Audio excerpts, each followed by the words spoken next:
काल महाराष्ट्रामध्ये एक नवलच घडले. काय तर म्हणे शरदचंद्रजी पवारांनी मंडल यात्रा सुरू केली आणि मंडल यात्रा म्हणे महाराष्ट्रामध्ये फिरणार आहे.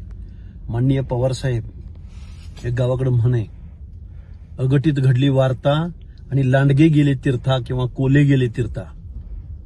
अहो, एवढे अपराध करून तुम्ही ज्या आपल्या बबड्याला म्हणजे मनोज जरांगेला फ्युएल पुरवण्यापासून ते अंगा खांद्यावर मांडीवर खेळवण्यापर्यंत जे पाप तुम्ही केलं, जो बबड्या उठ सूट ओबीसी मधलं आरक्षण संपवायला निघालाय, ज्या बबड्याच्या सांगण्यावरनं या महाराष्ट्रामध्ये लाखो सर्टिफिकेट वाटली गेली, ज्या मनोज जरांगेच्या सांगण्यावरनं या महाराष्ट्रामध्ये बोगस कुणब्यांचे दाखले घेऊन शरदचंद्रजी पवार, तुमचे सगळे चिले चपाटे गाव लेवलचे कार्यकर्ते आज पंचायत राजमध्ये निवडणुका लढायची तयारी करतायत आणि तुम्ही ओबीसींसाठी मंडल यात्रा काढली.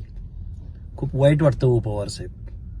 पवार साहेब, तुमचा आणि मंडल आयोगाचा काय संबंध होता? देशभरामध्ये मंडल आयोग लागू होत होता त्यावेळी योगायोगानं तुम्ही महाराष्ट्राचे मुख्यमंत्री होता आणि फक्त महाराष्ट्र एक स्टेट नव्हतं की मंडल आयोग इम्प्लिमेंट करणार. देशभरातल्या प्रत्येक राज्यामध्ये कमी अधिक फरकानं मागं पुढं या भारतभरामध्ये मंडल आयोग लागू केला. त्यामुळे तुम्ही त्याच्या श्रेय घेण्याच्या भानगडीत पडू नका. श्रेय द्यायचंच तर विश्वनाथ प्रताप सिंगांना द्या.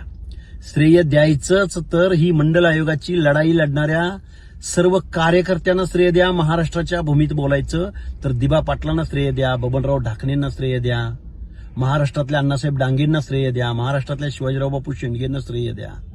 तुम्ही कुठं श्रेयाचे धनी व्हायला लागलाय मंडल आयोगाच्या? तुम्ही निवडणुकीत पराभूत झाला म्हणून तुम्ही मंडल यात्रा काढता काय? त्यामुळे पवार साहेब, हे बरं नव्हं. ओबीसीनी तुम्हाला पुरतं ओळखलंय. मनोज जरांगेला सांगा ना की बाबा, हे ओबीसींचं, भटक्यांचं, सामाजिक दृष्ट्या मागासवर्गीयांचं आरक्षण आहे.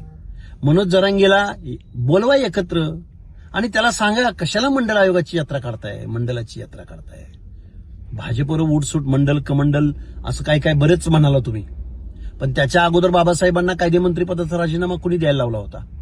मोरारजीभाई देसाईंनी जो मंडल आयोग निर्माण केला होता तो 1980 पासून 1990च्या दशकापर्यंत कुणी भाषणात गुंडाळून ठेवला होता? पवार साहेब, हे बरं नव्हं.